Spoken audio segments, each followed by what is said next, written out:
Welcome to your weekly UAS news update. This is week 62, and this week I've got actually some pretty important topics, and one of them is going to be pretty long, so get comfortable. The first one is the Mavic 3. Potentially we have some pictures of the patent. No pictures of the real thing yet, and no date, but I'll show you the pictures. I want to talk about DJI. I want to talk about DJI and the security concerns that came up again last week, at the end of last week, and a little bit this week. So I'm going to go actually quite a bit in detail on this and kind of explain what is actually going on with this. I want to talk about the FCC. I'm going to call this segment "Don't Mess with the FCC" because, well, you'll see it can be pretty costly. And the last thing is I want to give you a DronesForGood story from one of our students, Anthony, and I thought what he did was really cool. So I'll send you guys to the video and explain what he did. Let's get started. First thing this week is the DJI Mavic 3. We've talked about it before. There's still no release. We thought there was a leak a couple weeks ago, but there wasn't. Now what we have is, it looks like some new pictures of a DJI Mavic type that came from a patent. And the patent was applied in January 22nd of this year, and it was published in late May.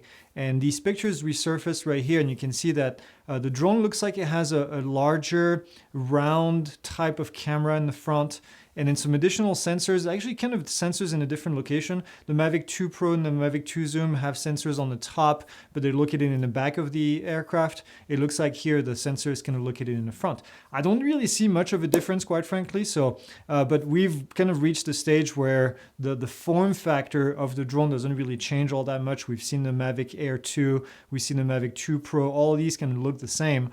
What's inside is really what's important. There's really no information yet about the content, about the specs themselves, so we'll wait to get some more, but it's a step forward. Still think the industry looks like they're talking about a release sometime in the fall, so we'll see. End of fall probably, I'm not sure. I don't have all these leaks, but this came right here from DroneDJ, so you can see the pictures.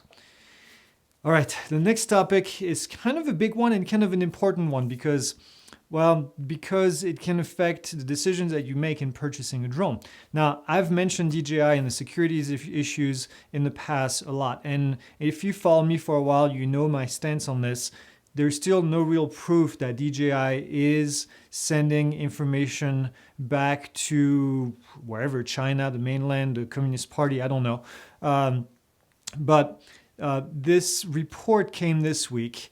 And DJI is in the news again, and a security agency, a French security agency, and I think it's important to pinpoint the French part because there has been a lot of attacks from competitors against DJI, including a French drone manufacturer recently that was very public about it. So I just wanted to mention that in here. But with that being said, this company went in and looked at the Android version of Go4. Go4 is the app used by DJI to control most of their drones. They have three flight apps that they use for drones. The one in DJI Fly, which is for the Mavic Mini and the Mavic Air 2. The Go4 controls pretty much all of the other drones except the government edition of the drone, which use a DJI Pilot, which is a different app for the government edition of the drones. So what this report found is that the Android version of Go4 is sending some sensitive information from customers back to DJI. So I read the report because I wanted to be educated about this because I think this is an important issue. If there is indeed information that's being sent, then this is something that you guys need to know about, and you need to be educated about not only the potential issues, but what the actual issues are. So I went through the report, and what happened is there's four main issues. The first one is that the app has a self-updating functionality in it that bypasses the Google Play Store. Now, we're only talking here about the Google app, not the Apple. So if you have an iPhone and you're running Go4, none of this applies to you, only if you're running Android. The app contains the ability to download and install applications only if the user approves it. Now, this is an important thing, but we'll talk about why this could be an issue. The app also used to collect, and this is no longer the case, but the app used to collect information and transmit it via a company called MobTech, and MobTech would send that data, and MobTech is a Chinese analytic company. This was fixed, so this is no longer the case, but it was part of the report, so I thought I would mention it. And lastly, the application could still be running in the background even if you close the app. So I'm going to show you what actually you need to do to make sure that the app is actually shut down. And when the app is running in the background, it's still sending information about telemetry to DJI. So what this company did is they asked a second party called GRIMM, GRIMM, to validate what they had found. And this is good because they are the ones that actually published the report that I read, because they went afterwards and looked at what this company had done and tried to replicate it. So on the 4 issues, on the auto update, they found that the app file basically comes directly from DJI. So if there is an update that needs to happen, technically, this should go through the Google App Store. The Google App Store reviews the app, approves it, and then sends it to you via your phone. Now, the Go4 app is bypassing all this, and the app is being downloaded directly from DJI, which, by the way, is against Google's code of whatever agreement. So you can't do that. Okay, Google has to review the app. There is inside the app, DJI is using a SDK. SDK is a kit to, well, I don't want to go into a whole lot of detail about this. So if you don't know what an SDK is, look it up. But the Weibo SDK that they're using inside of the app could prompt the user to install an application. And that application could be malicious because it could be coming directly from DJI because it doesn't go through the App Store. So with that being said, you have to agree to it. So this could pop up, this ad could pop up, and it could say, hey, do you want to install this? And at which point, if you say yes, then it's going to install the software. So if you're not sure, don't say yes to go in there. To be clear, it does not install the app by itself without your consent, which is important. GRIMM also found that the issue is also present because this Weibo SDK, Weibo SDK, is also used by a lot of different apps, including Everphoto, iPanda, WizNote. These were the apps that were mentioned in the report. These flaws are also found inside of these apps as well. So I think this is also an important point that needs to be noticed. The MobTech SDK that used to be in the app, DJI removed that after it was discovered back in May of 2020. So this is no longer an issue. Data being sent to this MobTech company to be analyzed. And this is, unfortunately, I think this is a fairly common thing. A lot of data is being gathered from your phones and then being sent for analytics, and then people buy that data to have you buy products, and that's how it works. That's how our world works. If you're on Facebook, this is how Facebook works. This is why you don't pay for Facebook. Side note, the next thing is the app reload in the background. They found that if you just close the app, and I don't use Android, so those of you that do probably understand this better than I do, but if you just close the app is going to restart in the background and it's still going to be running. You have to force close the app in order for it to close. If you're a Mac user, actually, if you close an app, usually it's the same thing. It just kind of minimizes and disappears. You have to force close it in order to close the app. So I'm guessing this is the same thing here. The app shares the user location, but that can also be turned off by you, the user, if you decide to do this. You have control over which app has access to your location. I've run on iOS devices, and quite frankly, I'm really careful about what kind of app is using my location. So I have that, and I always go through it and then delete the ones that don't need to have access to my location. The last thing is the downside to all of this. So this is kind of what GRIMM found. They kind of agreed with the initial report that all these things here are potential issues. The biggest potential issue with all this is the fact that if there is a malicious intent from DJI, then at any point they could target a specific user to download a specific software, which could be malicious. I'm not saying that it is, because I don't think it is, but then it could basically be installed on your phone. So this could be done on a user per account, and this basically one person could be targeted to install this information. So with all that information, I wanted to also give you the DJI statement, the DJI side, because they issued a statement talking about all these. First off, what they said is there is still no evidence of unexpected behavior or any kind of data leaving and being shared with China. And this is true. This report does not really talk about any specific breach that happened where data is being sent without consent. The report found that, DJI says that this report found typical software issues. And I kind of have to agree with this. These seem to be issues that you would find. And actually, if you look at the Weibo SDK, this is an app that is being used by other apps.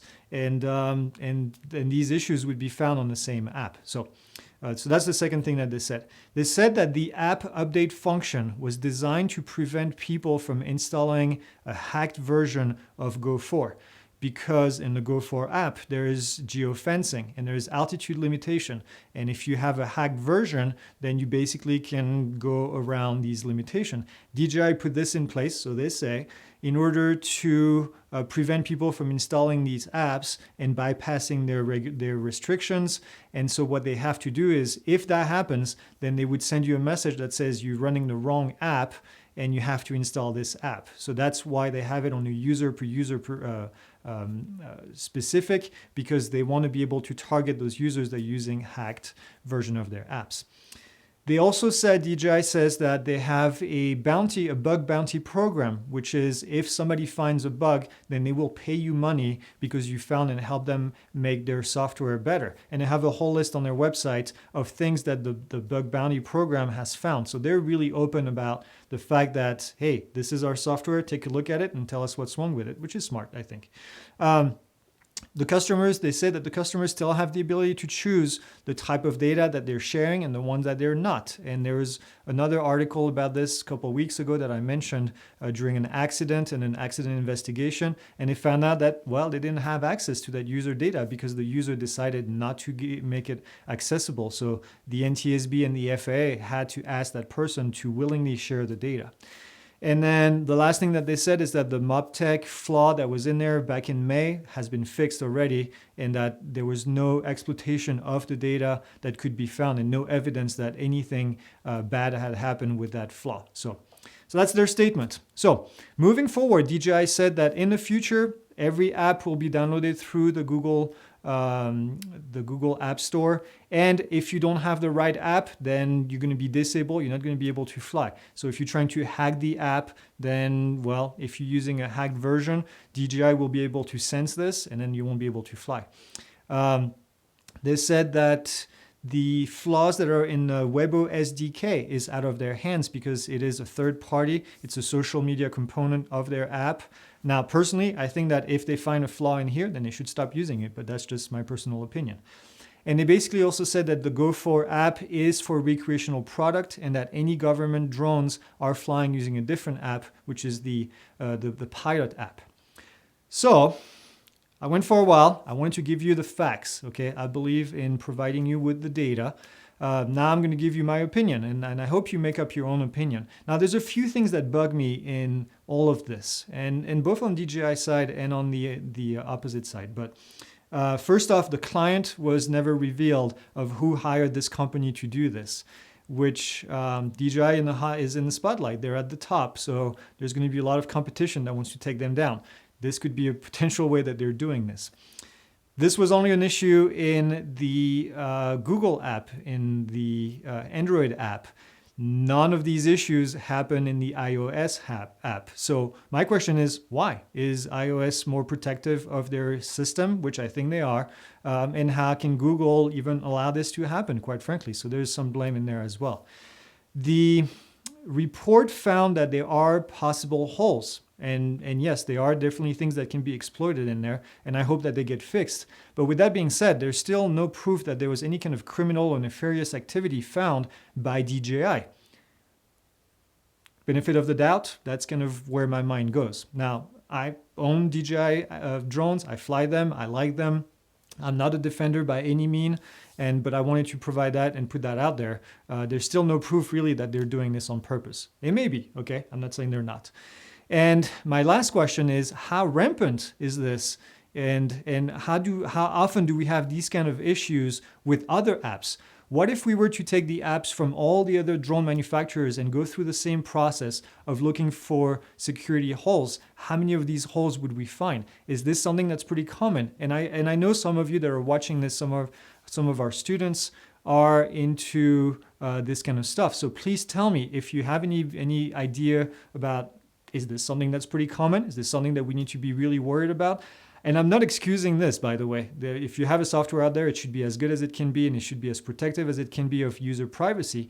But the question is everybody else doing the same thing? Is everybody else in the same boat? Or are we just picking on DJI here? So those are my questions. Please tell me what you think. I know this is going to generate a lot of comments. I'm not really pleased, quite frankly, about the report. I think there's still some pretty big holes in there that really need to be fixed. I'm happy that there is none of these on the DJI, on the Apple version of the app, but look down at the bottom. I put the report to the GRIMM company that did the second report, and I put the response from DJI. If you want to read more, there's a lot of technical stuff in here that's way above my head because I don't have a degree in any of this, quite frankly. I'm an aviation guy. But if you're interested in this, they provide a lot of information about how they get into it. So that's it. That's all I want to talk about for DJI. We'll stop talking about this. Now we're going to talk about something else, which is also kind of pretty important here. The FCC fined HobbyKing. HobbyKing sells a lot of products that are related to drones and UAS and FPV stuff.